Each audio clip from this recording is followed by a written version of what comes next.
ওয়ালা তাকুল লাহুমা উফিন ওয়ালা তানহারহুমা। আল্লাহ তাআলা বান্দাদেরকে জানায়া দিলেন, ওয়ালা তানহারহুমা, বান্দা তোমাদের বাবা মাকে ধমক দিও না। অনেক সন্তানরা বাবা মায়ের উপরে শুধু ধমক না, বাবা মায়ের উপরে হাত পর্যন্ত উঠায়, বাবা মাকে গালিগালাজ করে, বাবা মায়ের ঐশীর মতো বেশ্যা তার বাবা মাকে জবাই করে ফেলেছে। কুলাঙ্গার সন্তান এইরকম জমিনের মধ্যে আছে।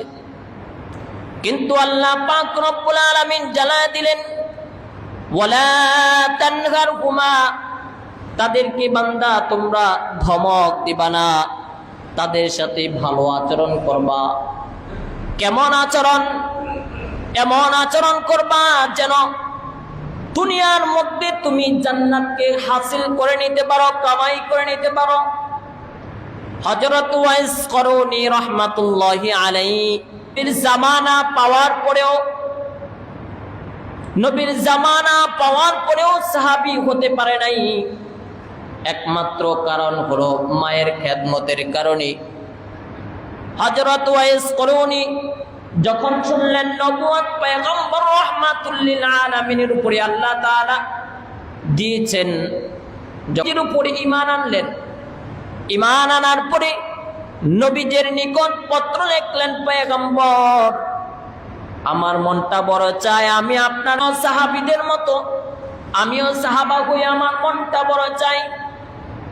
কিন্তু পয়গম্বর আমার ঘরের মধ্যে আমার মা বড় বৃদ্ধা অসুস্থ, কিন্তু আমার মায়ের খেদমত করার দায়িত্ব একমাত্র আমার পয়গম্বর। নবীজির কাছে যখন এই পত্রটা লিখে পাঠাইলেন, নবীজি পত্রের ওই পাশে জবাব দিয়া দিলেন, ও ওয়াইস করুনী, তুমি তোমার মায়ের খেদমত করো। আমার ওয়াইস করুনী রাহমাতুল্লাহি আলাইহি নবীজির কথা অনুযায়ী মায়ের খেদমত করতেছেন। নবী বিদায়ের পূর্বে হযরত ওমর রাদিয়াল্লাহু তাআলা আনহুকে জানা দিলেন, ও ওমর, আমি বিদায়ের পরে ওই ওয়াইস করুনী নামক ইয়ামান থেকে করন নামক এলাকার একটা লোক মদিনার মধ্যে আসবে। মদিনাতে আসার পর আমাকে খুঁজবে। যখন সে আমাকে পাবে না, পাগল পারা হয়ে যাবে। তখন ওই ওয়াইস করুনীকে খুঁজে তুমি বের করবা, বের করে ওই ওয়াইস করুনীর নিকট তুমি দোয়া নিবা। হযরত ওমর রাদিয়াল্লাহু তাআলা আনহু নবীজির বিদায়ের পরে যত ইয়ামান থেকে যত কাফেলা আসতো মদিনার মধ্যে, প্রত্যেকটা কাফেলার মধ্যে হযরত ওমর রাদিয়াল্লাহু তাআলা আনহু গিয়ে খুঁজতেন। এই কাফেলার মধ্যে ওয়াইস করুনী ইয়ামান থেকে আসলো, আর ওনার সবকিছু নবীজি সাল্লাল্লাহু আলাইহি সাল্লাম লিখে দিলেন। ওয়াইস করুনী কেমন ছিলেন, তার আখলাক, চরিত্র সবকিছু ওমর রাদিয়াল্লাহু তাআলা আনহুর নিকট লিখে দিয়া গেল, যেন চিনি। ইয়ামান থেকে যত কাফেলা আসতো হযরত ওমর রাদিয়াল্লাহু তাআলা আনহু প্রত্যেকটা কাফেলার মধ্যে দেখতেন আসলে ওয়াইস করুনী আছে কিনা। তো অনেকদিন পর ইয়ামান থেকে একটা কাফেলা আসলো। আসার পর ওমর রাদিয়াল্লাহু তাআলা আনহু শুনলেন। শোনার পরে ওই কাফেলার কাছে গেলেন। যাওয়ার পরে ওয়াইস করুনী রাহমাতুল্লাহি আলাইহির নিকট ওমর রাদিয়াল্লাহু তাআলা আনহু দোয়া চাচ্ছে, হে ওয়াইস করুনী, আমাকে একটু দোয়া করে দাও। ওয়াইস করুনী বলতেছে, কেন? আপনি তো রাসূলের জালিলুল কদর সাহাবী, জান্নাতের সার্টিফিকেট পাইছেন 10 জনের মধ্যে দ্বিতীয় জন হযরত ওমর। আপনি কেন আমার নিকট দোয়া নিতে আসছেন? আমি তো রাসূলের কোনো সাহাবী না। তবে রাসূল আমাকে বলেছেন, আমি পত্র লিখে নবীজির কাছে পাঠাইলাম। নবীজি আমাকে বলছেন আমি মায়ের খেদমত করতে, এই কারণে আমি সাহাবা হতে পারি নাই। কিন্তু আপনি আমার কাছে কেন দোয়া নিতে আসলেন?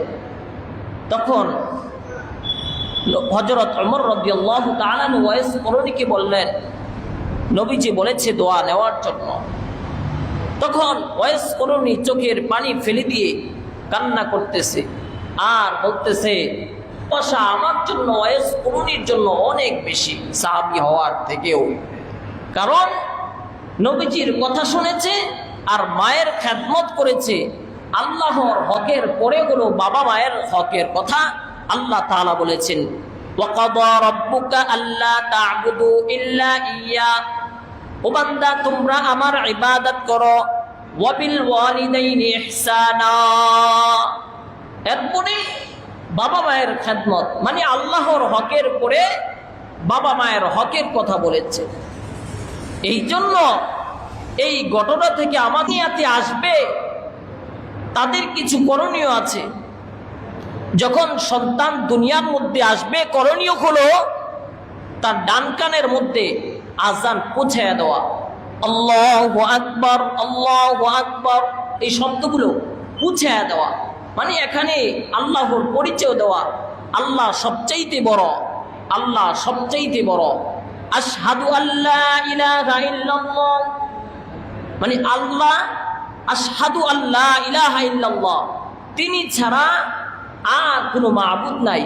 ওয়া আশহাদু আন্না মুহাম্মাদুর রাসূলুল্লাহ, এই কথা সাক্ষ্য দেওয়া রাসূল সাল্লাল্লাহু আলাইহি ওয়াসাল্লাম আল্লাহ তাআলার রাসূল।